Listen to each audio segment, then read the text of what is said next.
Amém? Vamos seguir um pouquinho agora a nossa página 42. Página 42 tem um outro texto que eu já vi dar nó na cabeça de muita gente. E o que acontece? Quando você é acometido de um texto bíblico que te gera uma dúvida, dependendo do nível desta dúvida, você pode ter um problema sério, muito sério. Se isso chocar demais com os seus conceitos, com os seus princípios, se você não conseguir um entendimento, isso gera um problema sério. E um dos textos, por exemplo, que são muito fortes, em que eu vi verdadeiros desesperos dentro das denominações batistas, assembleias, e tudo que foi denominação que eu passei. Que fala no item 6, sacrifícios humanos, Juízes capítulo 11, é aquele texto que um homem, parece que chama Jafté, né? Ele vai para uma guerra e no meio ali do calor da batalha, ele diz que se Deus o desse vitória sobre os seus inimigos, que a primeira coisa da sua casa lá, que saindo ao seu encontro, ele sacrificaria ao Senhor. E quando ele chega, a filha dele vai ao encontro dele, festejando o retorno dele, e ele demonstra aquela tristeza porque diz que tinha feito um juramento a Deus, e ela diz: então, pai, que cumpra o seu juramento. E aí conta o texto bíblico uma série de situações, dentre elas é enfatizado que a menina foi chorar, convidou as suas colegas e foi chorar a sua virgindade. Dentro de um contexto da época em que o não casar-se era considerado até uma vergonha, realmente era, e a menina vai chorar a sua virgindade, dá a entender que o voto que Jafté fez sobre a sua filha incidiria em proibi-la de casar. Dá a entender, pelo menos a mim, dá a entender claramente deste episódio. Porém, aparece a palavra sacrificar, né? Oferecerei em sacrifício. E o normal do entendimento desta palavra, sacrifício, é aquilo que é morto, né? Aquilo que muitas vezes é até queimado, vira cinzas. Aquilo que é queimado para se transformar até em cinza. Isso é o contexto que a Bíblia vem nos trazendo sobre o significado da palavra sacrifício no Antigo Testamento. Normalmente esta palavra no Antigo Testamento aparece trazendo esse sentido de morte, de transformar em cinza. Você acha que um homem faria isso para vencer uma guerra, chegaria ao ponto de dizer que vai fazer isso com a própria filha? Ainda mais um homem que conheça o nosso Deus, ele faria isso? Quando nós examinamos, tem aí alguns textos bíblicos, por exemplo, eu botei refutação. Quer dizer, refutação é quando você tem uma opinião contrária ao que está sendo dito. Ou seja, eu estou falando de sacrifícios humanos, mas embaixo eu estou refutando, estou mostrando o contrário disso. Ou seja, lá Levítico 18, 21, Deuteronômio 18, 9, e temos também a experiência de Abraão. São fatos que nos mostram que Deus não aceita sacrifício de vidas humanas. Isso aí está encerrado na história do nosso Deus. Ele não aceita oferta de sacrifício de vidas humanas. Jafté, que é um líder em Israel, está liderando o exército. Sabia disso? Sabia. Estamos falando de um episódio do livro de Juízes. Então já passou aí todo o Pentateuco. A nação de Israel ali já está vivendo uma história, já atravessaram o Mar Vermelho, já tem a história, tem uma história muito longa, já tem uma história de centenas de anos aí configurada. E Jafté está vivendo um momento em que ele vem e fala de sacrifício. Quando nós vamos para o dicionário da língua portuguesa, nós vemos aí esses significados que nós achamos. Palavra sacrifício, imolação, né? Sacrifício de vítima por fogo. Ou sacrifício ainda, ato que envolve renúncia, abnegação ou sofrimento em favor de outra. Então, a palavra sacrifício que está escrito na nossa Bíblia em português, quando você vai ao dicionário, ela não traz só o sentido de morrer, como diz aí, através do fogo, ou seja, ser consumido até as cinzas, mas ela ainda traz o significado de que um sacrifício pode ser apenas uma renúncia. E renúncia é justamente o que nós identificamos na filha de Jafté, em que ela foi chorar a sua virgindade. Ela nunca seria dada em casamento, viveria todos os seus anos na casa dos seus pais e não poderia casar-se. Um voto muito atrevido, porque votos só podem ser feitos entre nós e Deus, não podemos envolver ninguém. E isto aí é em todo tempo. Desde que o homem foi posto sobre a terra, o conceito do homem se relacionar com Deus sempre foi pessoal. Então Jafté fez um voto que ele não poderia nem ter feito. E outra coisa, em que momento do voto de Jafté Deus se manifestou? Em absolutamente nenhum. Ao contrário de outros votos, em que nós vemos quando Deus aprova, há um sinal, há uma manifestação. Davi fez vários votos, e profetas mencionaram esses votos, e um anjo apareceu, Davi teve visão, e fogo caiu do céu. Sempre quando havia uma aprovação de Deus para com determinados votos, havia um sinal divino. Mas no voto de Jafté, o que aconteceu? Passou um anjo em algum lugar? Uma estrela cadente? Teve redemoinho? Não houve nada. Ou seja, ele votou, venceu a guerra e acreditou que tinha vencido a guerra por causa do seu voto. Já era projeto de Deus dar vitória a Israel sobre todas as guerras. Hoje tem gente que é a mesma coisa. Eu vou jejuar. Deus me dá a vitória nessa causa. Ganhou a causa, jejuou. Eu ganhei a causa porque eu jejuei. E Deus não está nem aí para o jejum do cara. Entendeu? Às vezes, alcançou uma causa, não tem nada a ver espiritual na questão. Nada a ver espiritual. E às vezes até tem o espiritual, mas Deus deu a vitória porque ia dar a vitória. Mas não por causa do jejum. Mas ele acredita que o jejum foi capaz de lhe dar a vitória. Assim como Jafté deve ter acreditado, até hoje deve estar acreditando, que o seu voto de deixar sua filha virgem sem casamento teria sido aquilo que lhe deu a vitória. Para mim, viajou, pegou as ondas do Havaí. Não tem nada a ver para mim. Agora, muitos cristãos quando leem isso aqui, ficam doidos. Caramba, Deus permitiu um sacrifício de vida humana? Deus não está nem aí. Deus nem passou no cenário. Deus nem apareceu. Mas o camarada acha, lembra daquele debate lá da rádio? O camarada acha que tudo que está na Bíblia é bíblico. É bíblico, mas eu preciso entender o que é um registro inspirado, o que é um fato inspirado. Eu preciso entender que em Mateus 4 é o diabo falando, não é Deus. Eu preciso entender que lá em Deuteronômio, em Lucas, em um monte de passagens bíblicas, existem homens escrevendo com boas intenções até. Paulo tinha boa intenção quando disse, mulheres, não cortem o cabelo.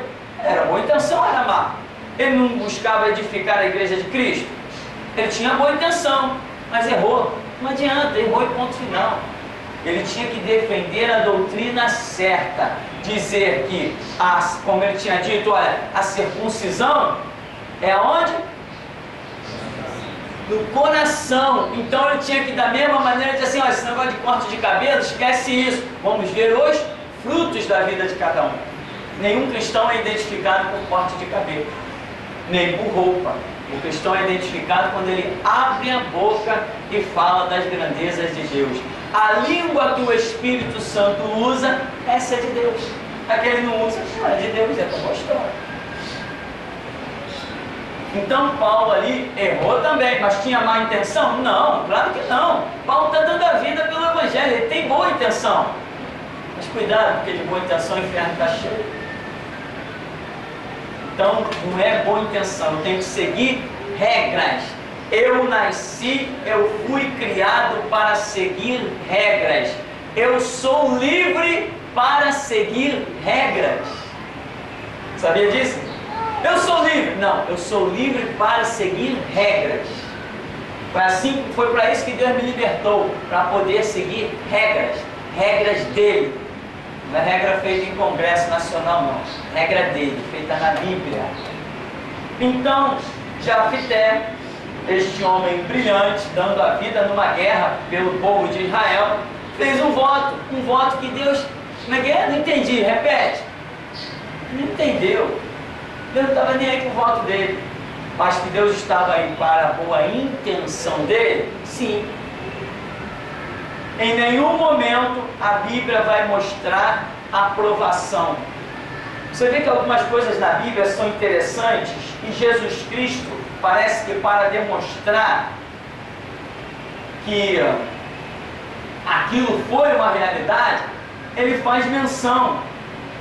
Existem livros do Antigo Testamento em que Jesus faz menção deles, das coisas mais mirabolantes. Por exemplo, vossos pais comeram maná no deserto, comeram e morreram. Então, se Jesus está confirmando que os pais comeram maná no deserto, então o maná foi uma verdade. Jesus falou assim: essa geração adúltera, má, pervertida, que é um sinal? Não, nenhum sinal será dado senão do profeta Jonas. Então realmente Jonas foi engolido por um grande peixe. Senão Jesus não ia fazer uso de uma mentira, de uma fábula, de uma historinha. Jesus Cristo não ia fazer isso. O unigênito do Pai não veio ao mundo para fazer uso de uma fábulazinha. Mas Jesus nunca mencionou a disputa do corpo de Moisés entre Satanás e o arcanjo Miguel, né? Jesus nunca mencionou esse negócio. Jesus falou do profeta Jeremias, Jesus falou do profeta Ezequiel, inclusive usou a expressão filho do homem, fazendo alusão ao ministério de Ezequiel. Jesus falou do profeta Isaías, claro que falou. Jesus falou tudo aquilo que é confirmado na Escritura. Parece que Jesus no Novo Testamento vem e dá uma palavrinha, ainda mínima que seja, para confirmar o livro, para confirmar o episódio. Agora, quando foi que Jesus falou do sacrifício de Jafté? No voto de Jafté? Jesus falou de Abraão. Daniel. Jesus falou de Daniel. Você está entendendo? Mistério glorioso. Jesus veio como confirmação. Porque o Antigo Testamento é a promessa. E o Novo Testamento é o cumprimento desta promessa. Então Jesus vem e sai mencionando aquelas coisas lá de trás. Você vê que o evangelista Mateus, quando escreve, ele diz assim: Jesus fez isso, isso e isso, para que se cumprisse o que está escrito no profeta tal.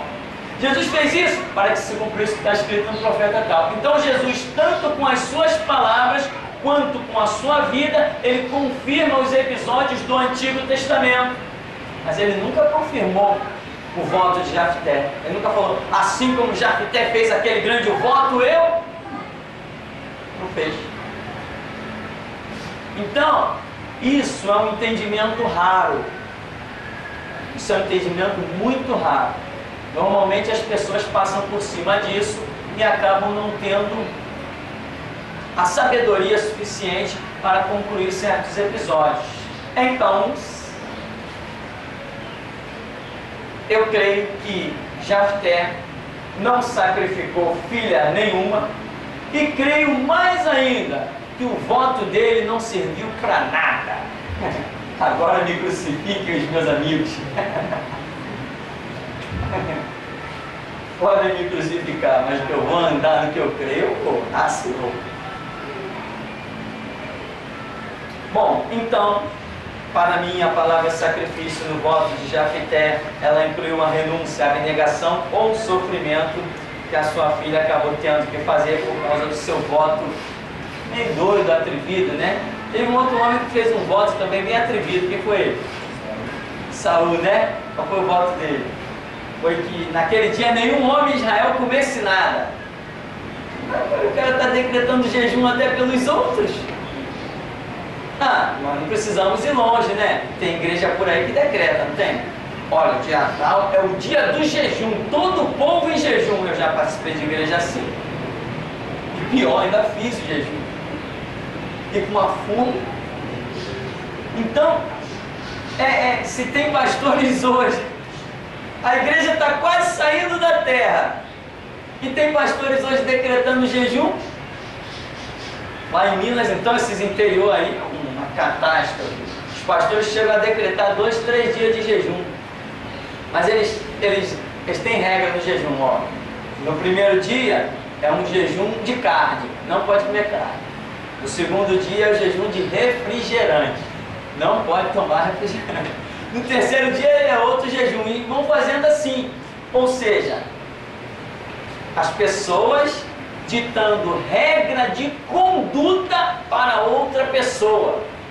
Não, servo de Cristo não aceita regra de conduta vinda de outras pessoas que não seja o próprio Cristo, senão nós aqui estaremos nos curvando à Constituição, e não nos curvamos, porque regra de conduta para as nossas vidas só a que vem do alto, só a que vem de Jesus Cristo.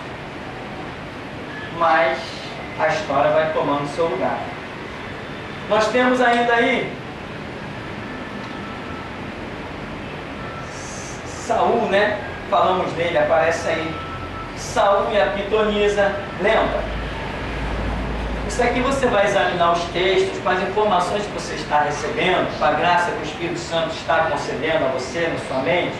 Você vai examinar os textos e você vai ter não só conclusões poderosas do que estamos falando, como revelações chegarão até você. Saul e a pitonisa, 1 Samuel 28, foi aquele episódio em que Saul está desesperado. Deus rejeitou Saul, já o havia abandonado, já tinha ido em busca de outro substituto que era Davi. E Saul, naquele desespero, ele quer ouvir um sobrenatural de qualquer maneira. Ele vira para os seus capitães: arranja aí uma mulher feiticeira para que eu a consulte. Ele mesmo já tinha mandado matar tudo que era feiticeiro que existisse nos termos de Israel, mas desconfiava que ainda alguma existia. E ele pede para o seu capitão arranjar uma feiticeira. Ora, por que ele não perguntou assim: onde tem mais feiticeira aí para a gente exterminar? Mas agora no desespero: onde tem feiticeira para a gente consultar? E o capitão sabia, né? Ou seja, não cumpriu todas as ordens dele. Então aqui ele vai, consulta, e tem aquela situação toda em que, examinando o texto, você vai ver algumas coisas que logicamente revelam que não tem nada a ver de divindade naquilo ali. Saul é enganado por uma manifestação, por uma possessão demoníaca que acontece na vida de uma mulher. O demônio diz para ele: tu mesmo és Saul, tal. Aquela briga, aparece uma hora que é o demônio falando, outra hora é a mulher falando. Mas Saul consulta ali aquela feiticeira. E dizem alguns cegos, inclusive a Bíblia de comentário de Thompson, um grande renome aí no meio evangélico, um doutor em divindade, cara bom mesmo. Esse camarada do Thompson, ele não somente diz que Deus abriu uma exceção. É assim que escreve exceção? Eu acho que é assim, não. Eita palavrinha danada, exceção. Deus abriu uma exceção, se não foi essa aqui, foi a outra. Deus abriu uma exceção e permitiu que Samuel fosse invocado dentre os mortos para falar pela boca daquela feiticeira. Irmãos, sinceramente, sei como um teólogo, alguém que se diz estudar a Bíblia, pode produzir uma asneira dessa tão grande. Primeiro, no beabá, no simples beabá, nós já vemos que o que se manifesta nas pessoas, nos terreiros de macumba, umbanda, quimbanda, magia negra, etc, etc, não são nem espíritos de seres humanos, são os espíritos dos anjos caídos na rebelião de Lúcifer. Eles que dominam pessoas. O espírito humano não tem condição de habitar outro corpo humano, essa possessão. Não existe nem isso. E Thompson diz que Deus abriu uma exceção e permitiu que Samuel fosse invocado dos mortos para falar com Saul. Colocar inveja nos cenários de Hollywood. Tem que ser muito bom para a mente viajar dessa maneira. Mas, provavelmente, como isso está no rodapé de algumas Bíblias, deve ter muito mais gente crendo assim.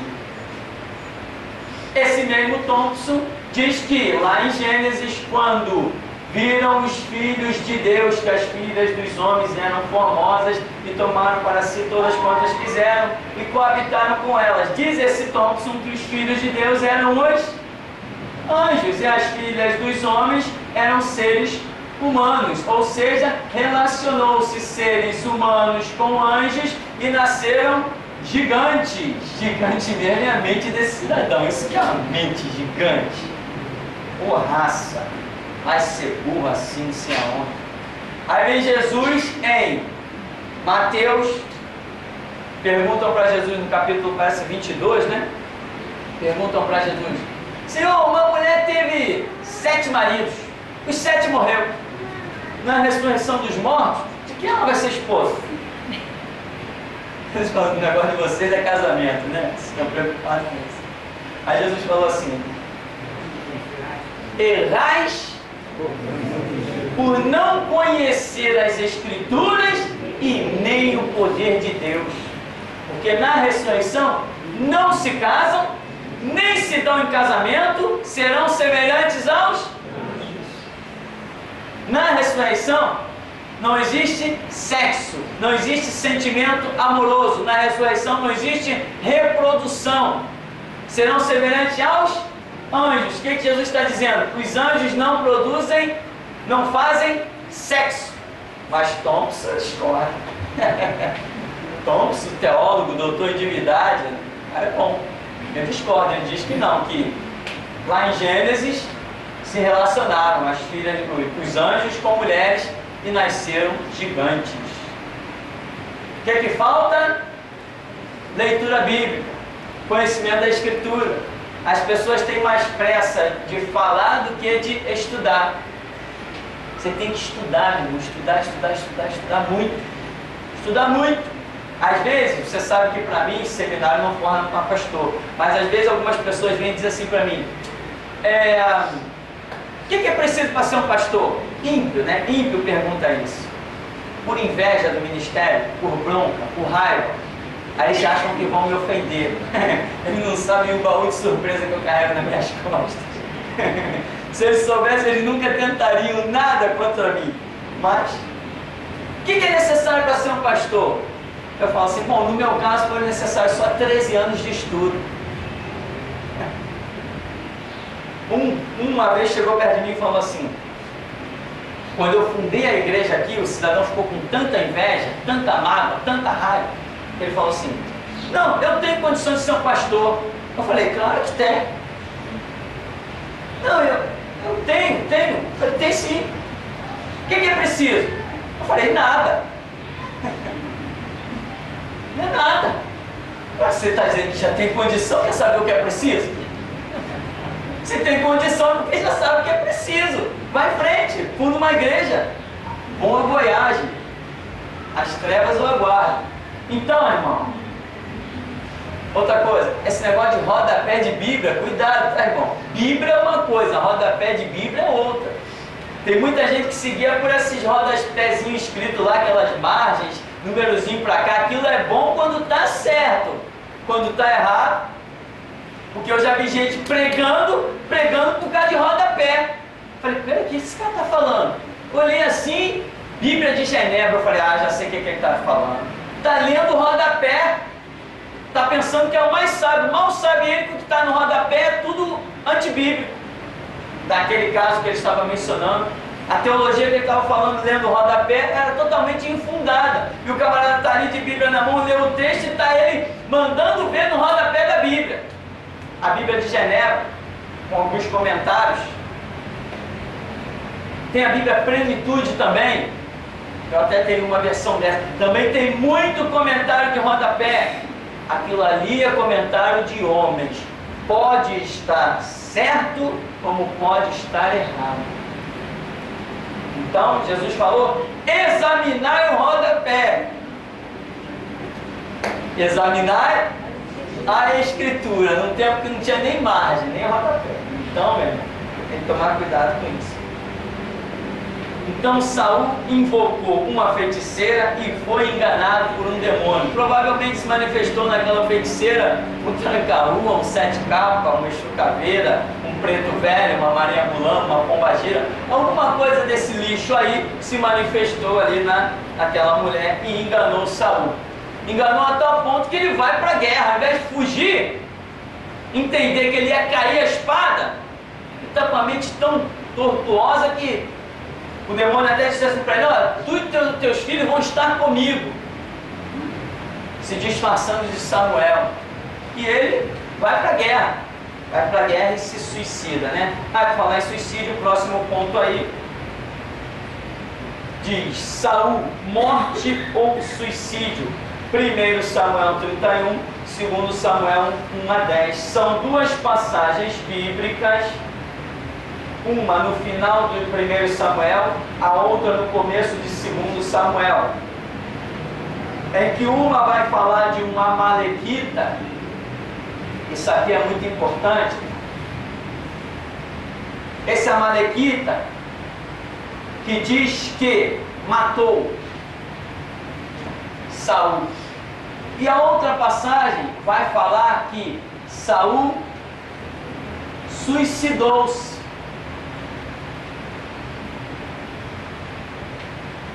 Quando o amalequita traz a notícia para Davi, dizendo, Saul estava em opressão, então ele pediu que eu matasse, eu matei. Aí Davi diz assim, tu, um estrangeiro, matou um ungido do Senhor? Davi também demorou a entender as coisas no bocado, né? Irmão, a pessoa é ungido do Senhor até a hora que Deus está com ela. Quando Deus diz assim, eu rejeitei, não é mais ungido do Senhor. Não é mais, acabou a história. Mas Davi sustentou até o último minuto da vida de Saul. Davi sustentou que Saul era ungido do Senhor, quando na verdade Deus já tinha, através do profeta Samuel, demonstrado a rejeição. Então o amalequita dá aquela notícia, Davi diz assim, você é um estrangeiro, matou o ungido do Senhor, chamou um soldado, mata ele. O que nós precisamos entender são as declarações bíblicas, separá-las direitinho para poder examinar de acordo. No primeiro texto, a Bíblia diz que um amalequita aparece diante de Davi, e esse amalequita fala um monte de coisas para Davi. A Bíblia não se preocupa em dizer se os fatos trazidos por este amalequita é verdade ou é mentira. A Bíblia não está dizendo se o que este homem está falando é verdade ou é mentira. A Bíblia apenas está dizendo que ele está falando. Conta um episódio de alguém que apareceu diante de Davi e disse tais coisas. No segundo episódio, a Bíblia afirma, a declaração é de afirmação de que de que Saul realmente se suicidou. E também 1 Crônicas capítulo 10 vai também confirmar a declaração de que Saul teria se suicidado.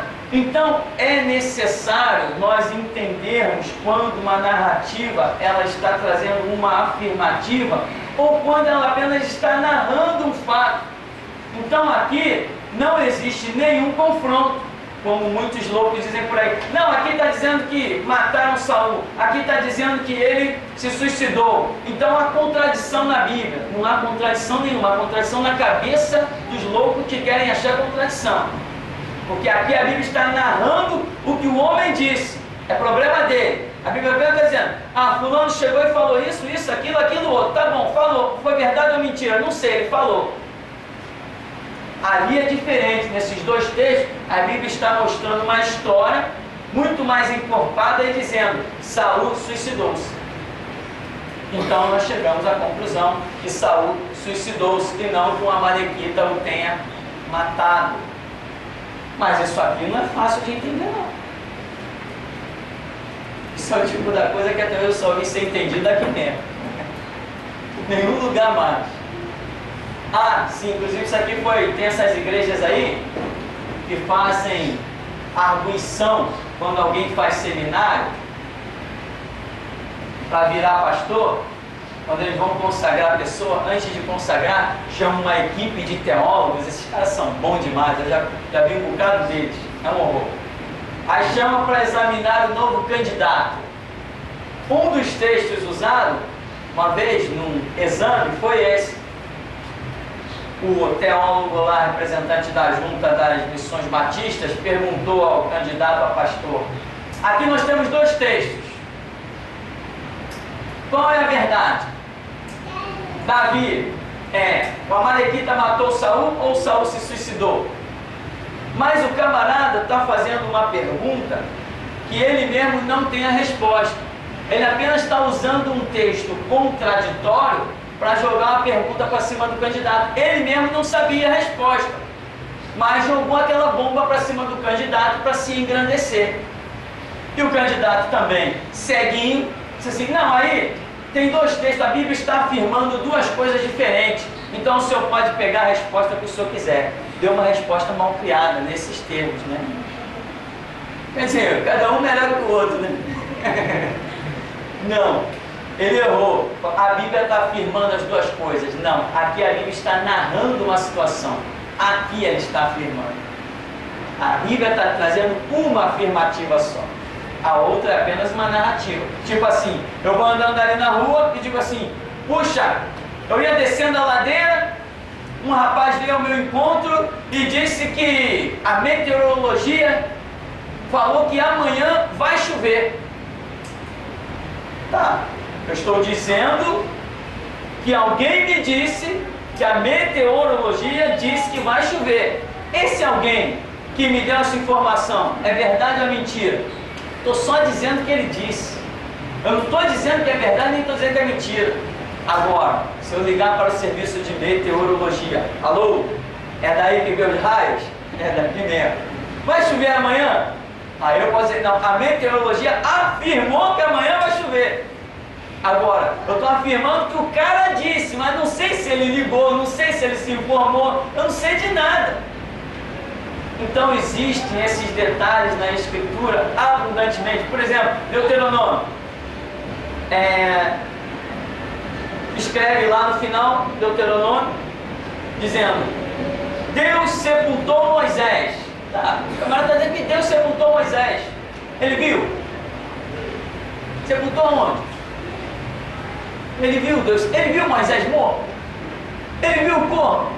O sistema jurídico diz que se não há corpo não é crime. Por isso que muitas pessoas tentam o quê? Ocultar cadáver, né? E ocultar cadáver é crime. Porque se não há cadáver não é crime. Muita gente tenta o quê? Joga o corpo no mar, enterra. Porque se não tem um corpo morto, não tem prova de que houve um crime. Pode provar de todos os caminhos. Se não tiver a vítima lá, meu amigo, não tem jeito. Então, afirmar, a Bíblia afirmar, quando ela traz um campo envolvendo uma afirmativa, é uma coisa. Quando ela apenas diz que alguém disse alguma coisa, é bem diferente.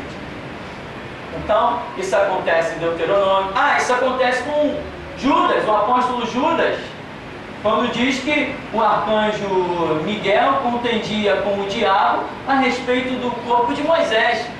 Tá, aonde? Onde que houve essa contenda? Dá para me dizer? Quem fotografou isso aí? Quando foi que isso aí existiu em qualquer campo da Escritura? Se isso tivesse acontecido, poxa, Gênesis, Êxodo, Levítico, Número, Deuteronômio, Josué, Juízes e Ruth, atravessou tudo.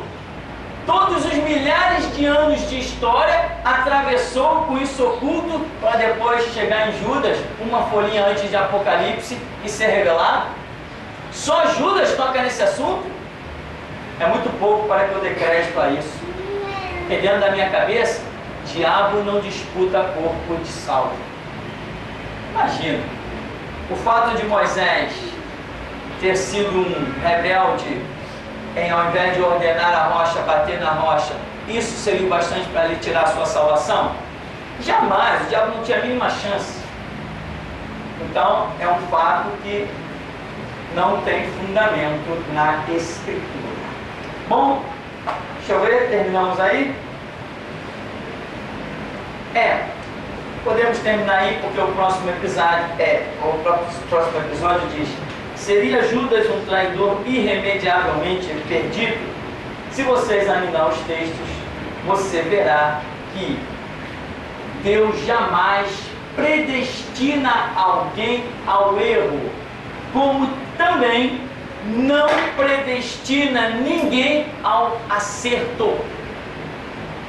Deus não predestina ninguém para acertar e muito menos, diria eu, predestina para errar. Porque Deus não tem prazer na morte do ímpio. Porém, a Bíblia até diz que Deus tem prazer na morte dos seus santos, mas na do ímpio nem pensar. Então, nem Judas, nem Faraó, jamais predestinados ao erro. Todo ser humano tem o livre arbítrio. Então, Judas foi um traidor irremediavelmente perdido, como dizem uns aí, né? Estava predestinado ao inferno. Não, examinando a Escritura, os textos que tem aí na apostila, você vai chegar a uma conclusão muito óbvia de que não houve nada disso. Mas Judas foi chamado por Jesus como filho da perdição. Tá bom, e Jesus também chamou os judeus de filhos do diabo. E eles eram filhos do diabo? O diabo gerou alguém? Ah, bom, depende, pergunta para Thompson, né? Se perguntar para Thompson, pode ter surpresa. Então, o que acontece? Jesus falou: vós tendes por pai o diabo, porque quereis me matar. Aí Jesus diz assim: Judas foi o filho da perdição. Por quê? Porque não aceitou a regra do Evangelho, traiu o unigênito do Pai. Então, esses são detalhes que você vai examinar, está aí na Escritura, na apostila. Eu tenho certeza que se você for uma pessoa aplicada, vai entender muito bem, que breve vai estar dando aula aqui. Eu estou um pouco cansado. Vamos orar em nome de Jesus? Vamos agradecer então. Deus vive e todo-poderoso, Deus que nos dá graça, unção, autoridade e poder sobre as obras do diabo. Nós te cultuamos, te bendizemos, te engrandecemos, porque não há Deus além de ti, nenhuma rocha semelhante ao Senhor nosso Deus. Por isso, Pai querido, nós te pedimos unção, graça, autoridade e poder para continuar destronando principados, potestades e ideologias humanas e satânicas, conceitos humanos e satânicos que estão aí. Nos dá poder, Senhor, porque nós vamos até o fim, retrocedendo nunca e rendendo-se jamais, para que o Teu nome santo seja glorificado. Dá-nos graça, impulsiona-nos, ajuda-nos para sermos obreiros aprovados, que não tem do que se envergonhar e maneja bem a Tua palavra, que é a única verdade, para a honra e glória do Teu santo nome, em nome de Jesus. Amém. Amém. Vamos em paz em nome de Jesus.